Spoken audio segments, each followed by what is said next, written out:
Okay, I'm going to talk about why Nagito Komaeda is such a great and interesting character, and why people shouldn't just judge him based off of the just Danganronpa 2, because obviously a lot of people out here don't know nothing about him. So, first off, let's talk about why you should feel sympathy for Komaeda. He is the ultimate lucky student. This does not mean, however, that he only has good luck. He has a cycle of both good and bad luck. And unfortunately, the bad luck is so bad, it almost makes the good luck that comes with it worthless.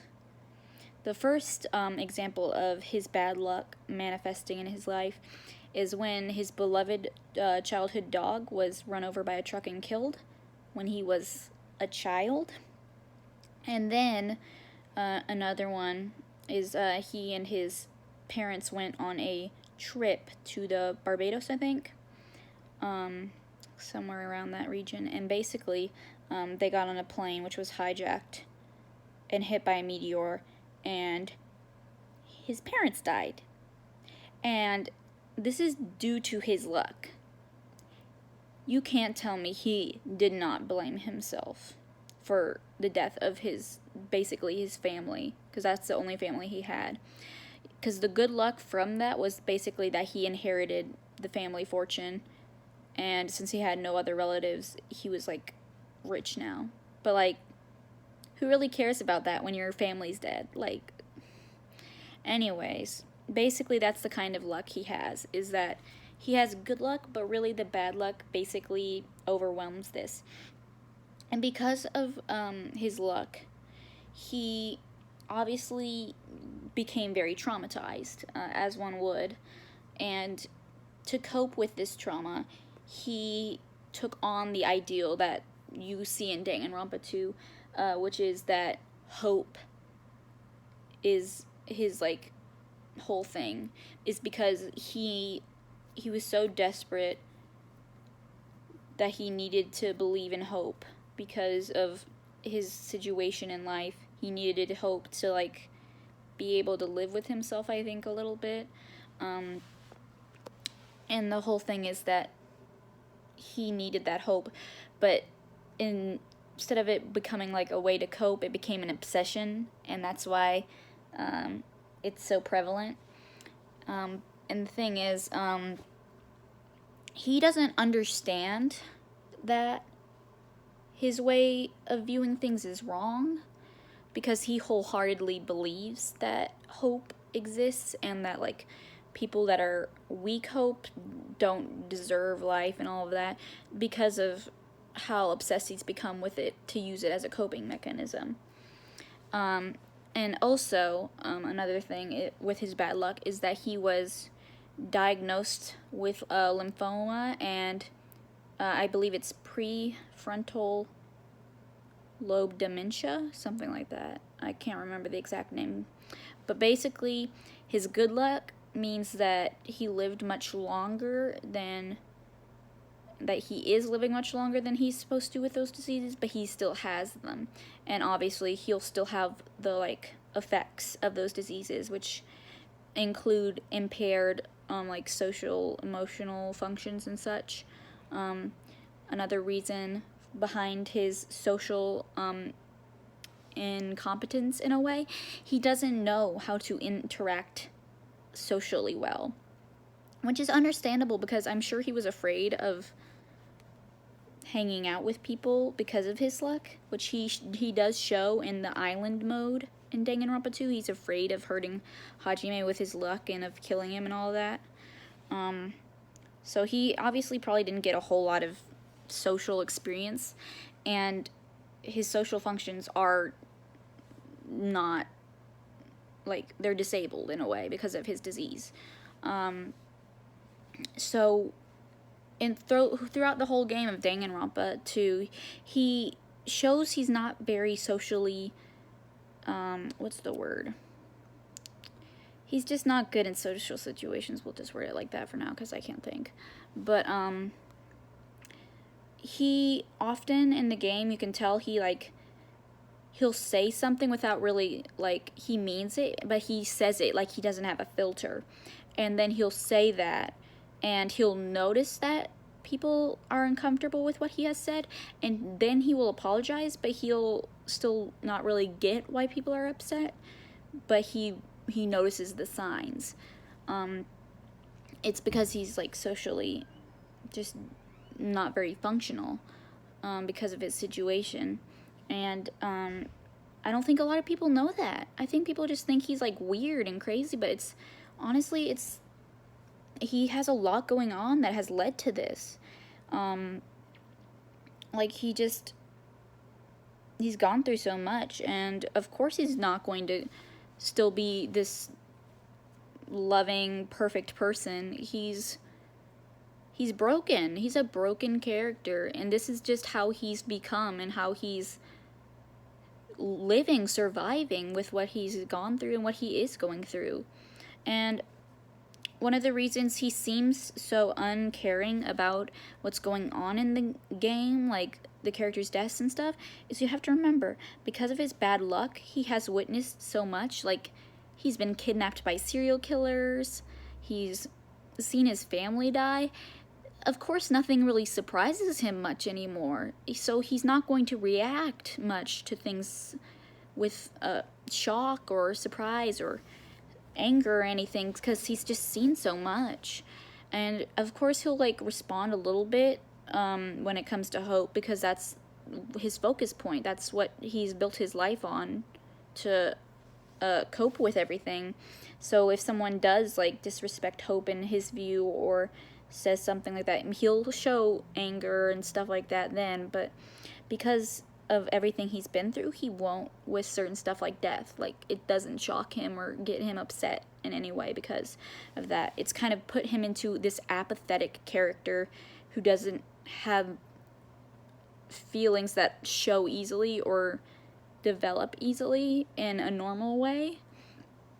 And basically, that's another thing I don't think a lot of people will understand. They just think he's a douchebag or whatever, but he's not. He's not. He's just a really deep character who's very broken. And basically, like, although he has in the past said that he doesn't fear being alone and stuff, if you look at certain stuff like the island mode stuff with Nagito, he says that his greatest fear is dying alone and never getting the chance to be loved by someone. Like, his biggest dream is to have one person love him before he dies. Like, how, like, tragically sad is that?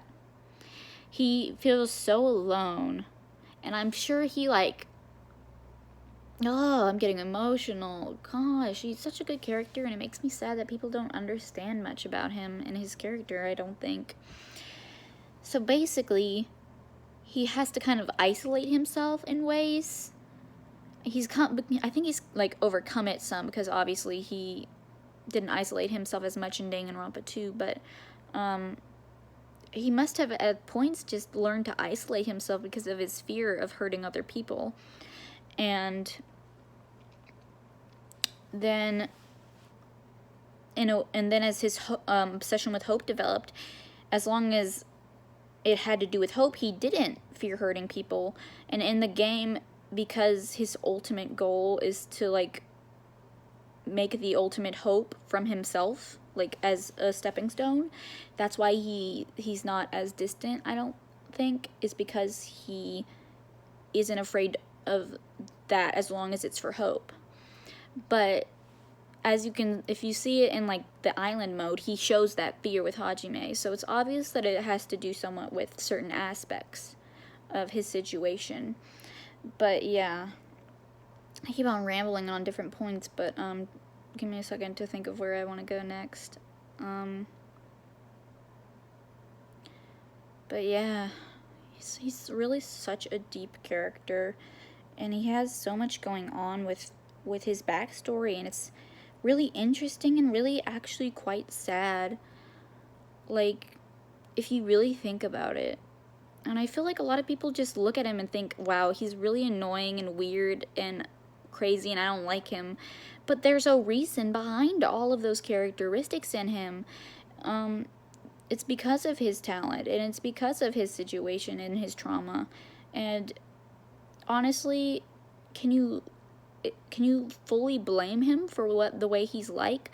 Of course he's not a great person. He obviously is messed up. But it's not his fault entirely that it became that way. And basically, if you have seen spoilers ahead for the OVA, I don't remember what it's called, but it's basically all about Nagito. And for Danganronpa 3, the anime. So, if you don't want to get spoiled for that, either stop now or I'll put a little skip time thingy here that'll say where to skip to, but yeah. If you've watched those, you know that in the OVA, it shows Nagito's dream world where he is like recovering from the Neo World program, where basically they're like redoing it so that he can like come back, like wake up. And you see like what he denies when he wakes up as being like, he's like, I can't believe I believed that, but it actually shows his like inner true thoughts and feelings, and in that it shows a different perspective of his thoughts, in which he hates talent and wishes there was a world without talent. And I think that says so much about his character, is that he secretly just, he wishes there was no talent, there was no such thing. And I think that's because of his talent and what it's done to him. And he thinks that the world would be a better place without talent, and if everyone could just be equal to each other. And once he wakes up and realizes that about himself, he has to deny it and like keep going with hope, because I don't think even after all that, I think it's like, I don't think he could like live with that realization of himself. So he chose to keep on coping with his obsession with hope. And in the OVA, he also shows wanting to have relationships with others, deep relationships formed, especially with Kazuichi and Fuyuhiko, in which they're really very good friends, like a trio. And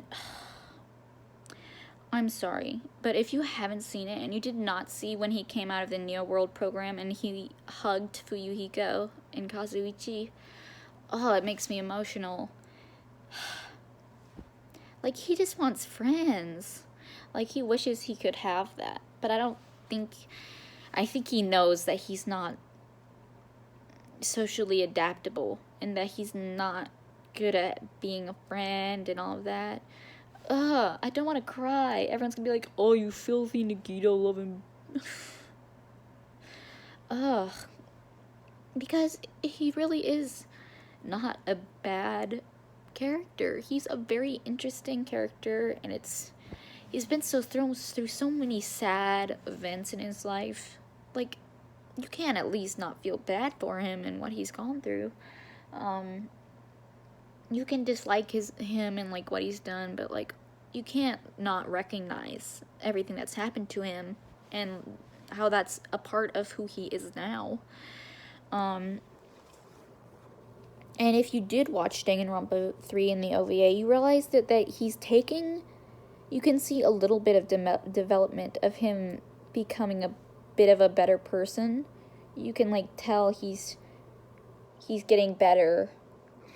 And I think a big reason is because of Hajime, because he sees Hajime as like a big part of like being his hope. Another way of coping, I believe. And it really just makes you think. But basically, yeah.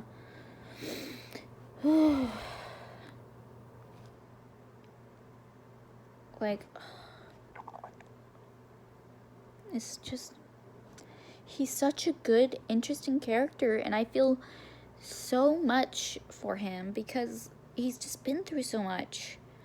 And it's really just upsetting when people just only view him as like, oh, he's a rat trash man. Like, it's okay to like be like, haha, rat man. Like, I call him my rat boy sometimes, because let's be honest, he is kind of a rat in certain ways in the game and all that. But like, there's people out there who don't understand his character in the slightest, and it shows, and then they like trash on him, and it makes me upset. It does, because he's so much more than that. And it's like, if you understand the motivations and the causations behind his character, it makes so much of a difference in viewpoint of who he is. And I'm like that one person that's just like, but like it had to be said. People won't say it, and I'm going to say it. I'm tired of it. Y'all just want someone to be your little rat boy, where it's like, ha, he's a little piece of trash, ha ha ha, me. No. Yes, he's not the best person, and he acts weirdly, and like, yeah, but you need to know about his character. You can't just like be like, oh, I mean, you can, but that's kind of like foolish and ignorant on your part, just to like refuse to like learn more about the character, especially if you like claim to be like your favorite character. Like, learn about the way they work and like about them. Man, I don't know.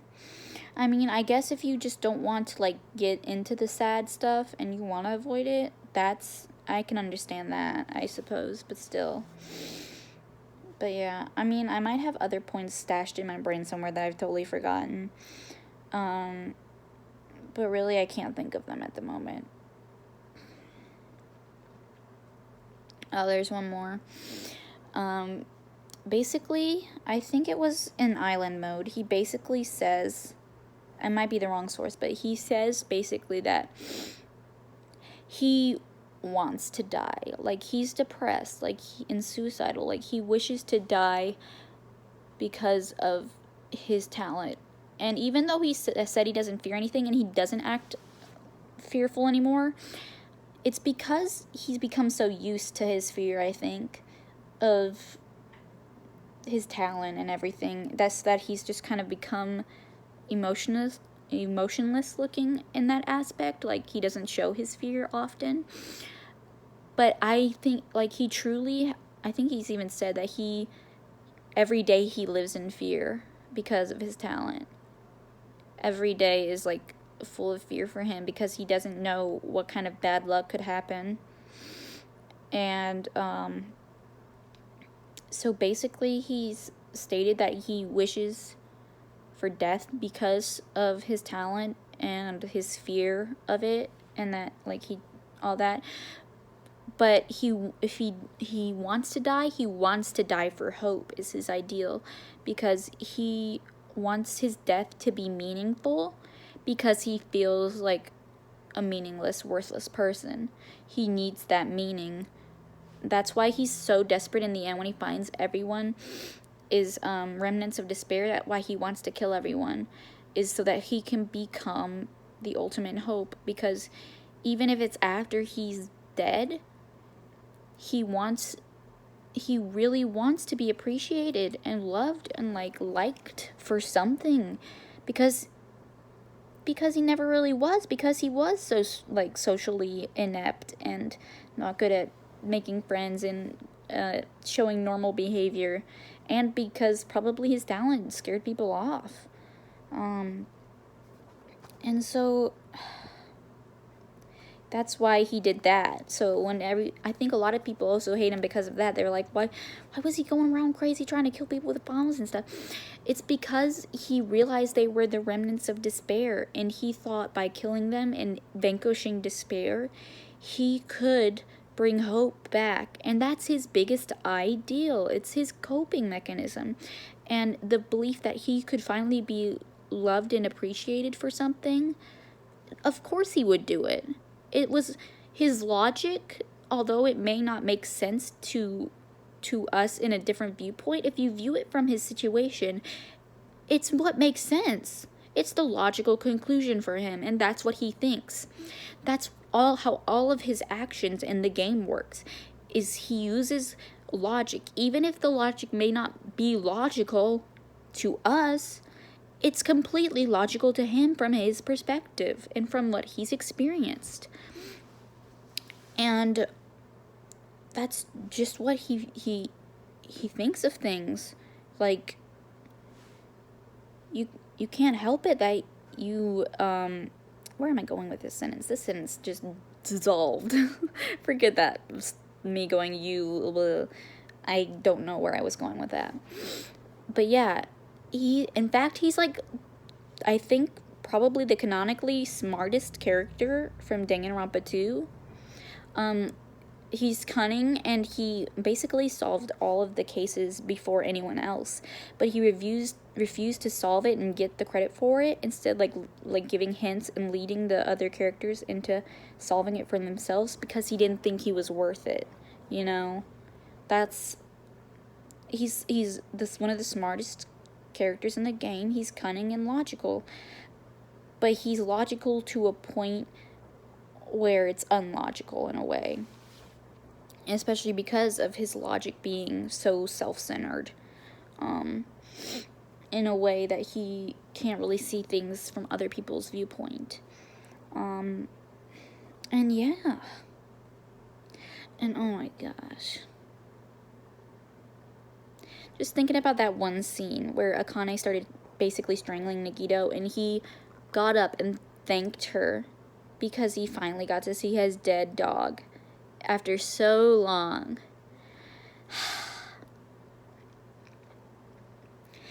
It shows how, like, warped his mind has become to deal with what he has gone through and what his life is like.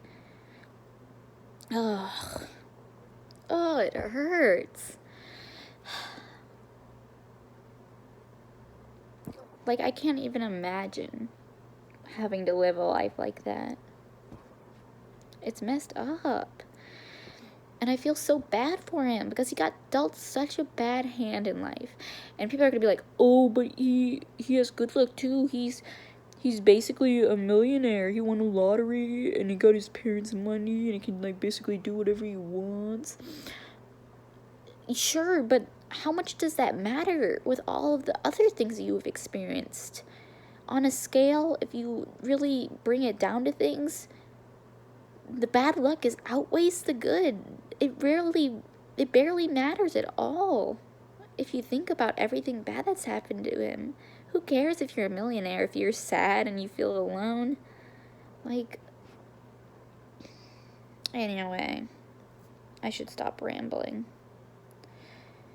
But yeah, that's why Nagito is such a good character. He's so interesting and deep, and if you really think about his backstory and everything, he's not just some trashy, weird, crazy character they threw in to be like, oh, I'm the antagonist and I'm he's interesting, he's complex, and he's really, in my opinion, a sob story because of what happened to him. I feel like people don't understand that. Like, he's gone through so much, and it's so sad what he had to deal with and, like, live with.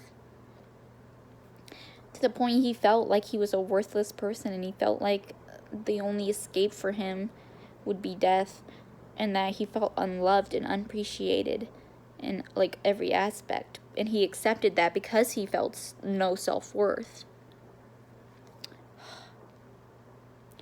Anyway, thanks for coming to my TED Talk. If anything, I hoped this maybe helped a couple people who just really don't like Nagito's character think a little bit more about it, and maybe even helped one person really like Nagito's character a lot more, because honestly, I know a lot of people like Nagito, but I feel like a lot of people like him for the wrong reasons. And I hope that this might have helped people like him for the deep and interesting character that he is. So thanks for listening.